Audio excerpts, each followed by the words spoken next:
Pankaj ji, factory पर सवाल उठा आरडीएफ को लेकर, क्या कहेंगे? देखिए,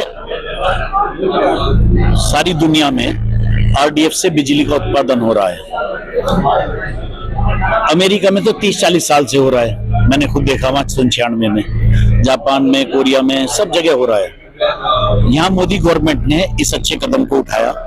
स्वच्छता अभियान के तहत जो जितने कूड़े के ढेर लगे हैं सारे में, गाजीपुर है, मुजफ्फरनगर भी है और सब जगह है, तो इससे जो म्युनिसिपल वेस्ट है उससे छानकर उसे और सुखाकर उससे आरडीएफ निकाला जाता है, जो कि 1 टन में 250 किलो ही केवल निकलता है।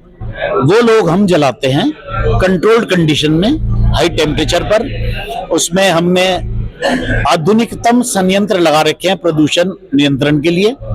उससे गैस जो निकलती है उसमें कोयले से भी बहुत कम प्रदूषण है।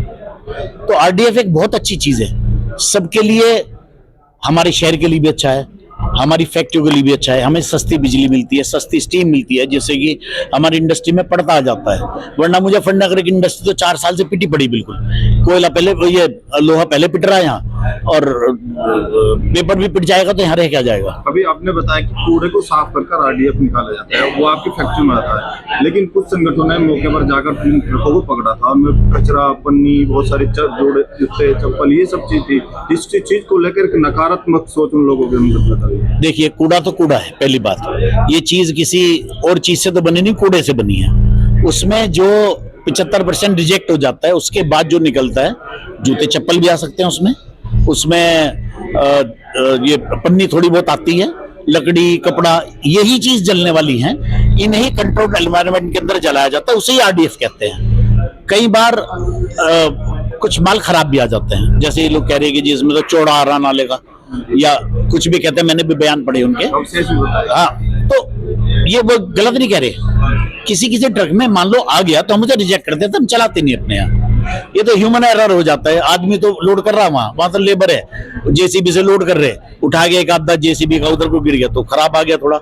हम उसे बिल्कुल नहीं चलाते, क्योंकि अगर हम उसे चलाएंगे तो हमारे तो बॉयलर ही बैठ जाएंगे। हमारे एक बॉयलर 50-50 करोड़ रुपए के लग रहे, और एक बार बॉयलर अगर बैठ गया तो कई करोड़ रुपए से ठीक करने में लग जाए, तो हम तो वो रिस्क लेते नहीं बिल्कुल भी।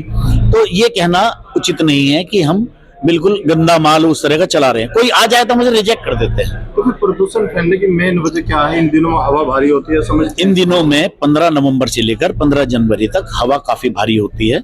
मैं जब छोटा था तो बाबा जी के लिए चिलम से लगाया करते थे। तो इन दिनों में आजकल जो, जैसे हम वो अंगीठी पे गोसा जलाते थे, तो हमारा एक लॉन था, उसके ऊपर धुएं की 4-5 परत बन जाती थी और नीचे की हवा ऊपर नहीं जाती थी। तो वो इफेक्ट पूरे देश में सर्दियों के टाइम में यहाँ रहता है। जो प्रदूषित हवा है, चाहे वो व्हीकल की हो चाहे इंडस्ट्री की हो, वो ऊपर नहीं जा पाती।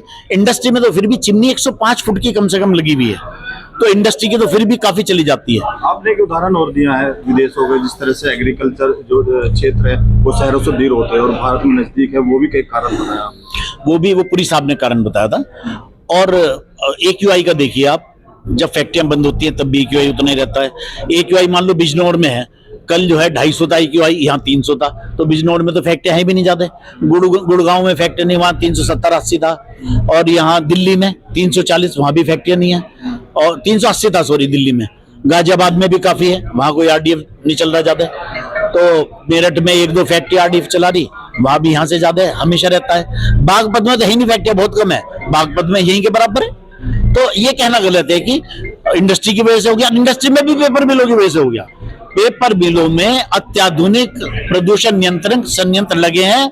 जितनी फैक्ट्रियां मुजफ्फरनगर में हैं और तरह की, उन सबसे ज्यादा आधुनिक लगे हैं। एक आरोप हो रहा है, एक आरोप है कि जो कूड़ा दिल्ली के एनसीआर में या गाजियाबाद आसपास नहीं जल सकता, वो मुजफ्फरनगर में क्यों जल सकता? यहाँ के लोगों ने उस अभियान में बढ़ चढ़ कर हिस्सा लिया। यहाँ बॉयलर ज्यादा है, वहां नहीं है इतनी बड़ी फैक्ट्रियां इस तरह की जो बिजली का उत्पादन करे। और दिल्ली में 5 बॉयलर अभी चल रहे हैं, 3 और लगा रही है गवर्नमेंट, पे सब्सिडी दे रही है। दिल्ली में तो ये 20 साल से चल रहा है, 3 और लगा रही गवर्नमेंट। तो दिल्ली में बिजली से बनाई जा रही।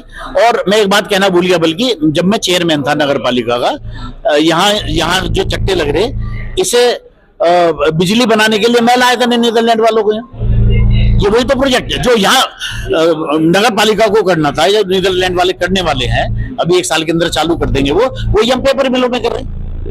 अच्छा, एक सवाल और है सर, जो आसपास के ग्रामीण है गांव में, वो आरोप लगाते हैं स्वास्थ्य, क्या किस तरह के स्वास्थ्य कैंप लगाए जाते हैं उनके स्वास्थ्य को लेकर? कोई स्वास्थ्य कैंप कहता है तो हम हमेशा तैयार हैं, हम साथ हैं, हम मतलब सबके सहयोग करने के लिए तैयार है। गांव वाले हम तो जितना शहर में रहे इतने ही वहां रहे, वो भी तो हमारे अपने हैं। तो हम जब सब कुछ ठीक है तो ये छापेमारी की प्रदूषण बात क्यों कर रहे हैं? अब वो उनका काम है, देखो तो छापेमारी करना, वो तो पहली बात तो जो अनियमितता मिल रही है तभी तो वो जारी कर रहे हैं।